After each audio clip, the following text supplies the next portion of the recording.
कोरापुट जिला कोटपाड़ चर्च एवं ब्लॉक समस्त केतक पंचायत रे विभिन्न स्थान रे प्रभु जीशुଙ୍କ जन्मदिन बहु आडंबर सहकारे पालित हो जाइछे।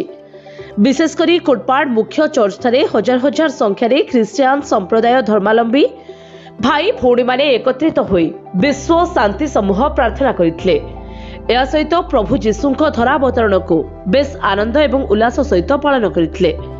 विशेषकर सबु धर्मर लोक माने एकत्रित होई शांति एवं भाईचारा सहित एही बड़ दिन पालन करथिले।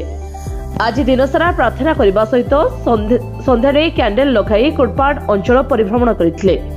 ए कैंडल रैली रे डीन मनोज कुमार दुखी, सभापति आनंद द्राक्षलता, फास्टर जोगेन्द्र नायक, कोरापुट जिलार एसटीसी अध्यक्ष चंद्रशेखर माझी, शिक्षक संघर सभापति धीरोज भद्रा सहित समस्त ख्रिस्टियान धर्मावलंबी समस्त भाई एवं भौणी माने एही रैली रे उपस्थित थिले।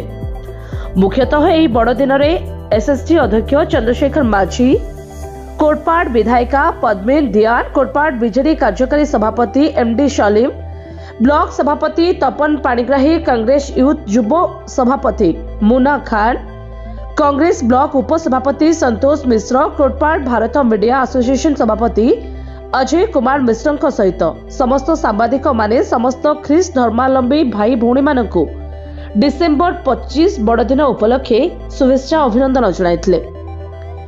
कोटपाड़रो विजय कुमार मिश्र रिपोर्ट, प्रयाग खबर।